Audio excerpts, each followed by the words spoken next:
Un tourne-disque, une chanson de chez nous, et il faisait danser 5 millions et plus de femmes et d'hommes, du plus jeune au plus âgé, comme il aurait fait danser le monde.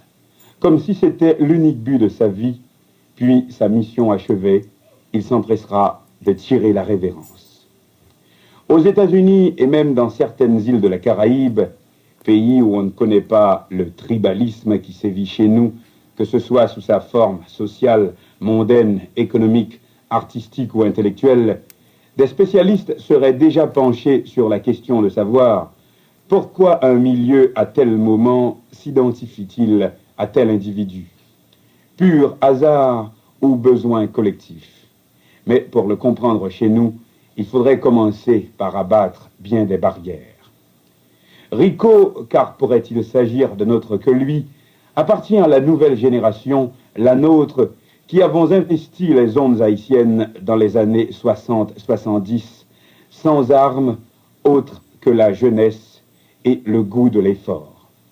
Mais après avoir gagné la faveur de ceux qui nous ressemblaient, arrivera le moment de se heurter aux barrières précitées, caste et cannibalisme. Malheureusement, ayant appris à considérer ceux-ci comme juges et se retrouver soudain face à leur morgue, même condescendante, ne peut que choquer. Je crois que, hélas, notre regretté camarade n'a jamais pu, quant à lui, guérir de cette inquiétude, peut-être par assimilation avec d'autres hantises qui ont marqué son enfance, et en outre, par-dessus les contradictions déjà inhérentes au métier d'idole, l'un des plus éprouvants qui soit. En tout cas, m'ont toujours frappé, plus ou moins consciemment, sa prédilection pour certains airs. Je me souviens de celui-ci. Mais yo dit nous pas gain valeur, dans la vie c'est toujours comme ça. Ou pour certaines présentations comme on n'a pas oublié le papa tambour, ou c'est moi, c'est toujours moi, etc., etc. Cette blessure, au sens presque littéral du mot, avait développé en Rico non seulement une susceptibilité à fleur de peau qui pouvait parfois se changer en attitude furieuse envers ses collaborateurs, ceux qu'il regrettait tout de suite après, mais sous un angle plus positif, elle l'avait également poussé à un professionnalisme total, méticuleux. Pour une émission d'1 heure, il s'enfermait presque toute la journée seul dans un studio, travaillant comme un dingue, ne vivant bientôt que pour la radio. Nous avons en effet toujours très peu connu de sa vie privée, de ses parents, et même de son épouse et leur bébé. Et paradoxalement, ou plutôt flairant peut-être malgré lui le danger, il parlait de plus en plus d'en sortir. S'inscrit ici sa tentative de séjourner à New York. Mais à son retour, quelques 8 mois plus tard, son auréole était intacte et plus que jamais inattaquable.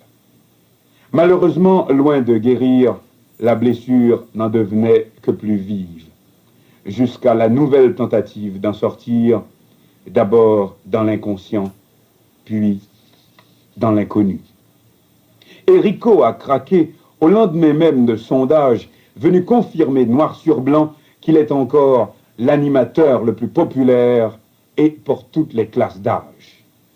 Paradoxe ou encore logique. La même logique de l'irrationnel qui fait qu'on traverse un bidonville avant d'atteindre Peggyville.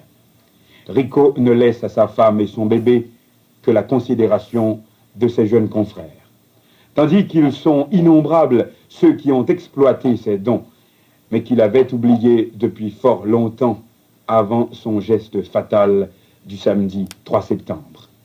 Eux, mais pas le public, pourtant lui aussi d'ordinaire si oublieux. Une idole ne meurt que quand une autre prend sa place. Rico est irremplaçable. Comme toujours, ce soir encore, mesdames et messieurs, votre ami Rico est avec vous. Eh bien alors, on commence.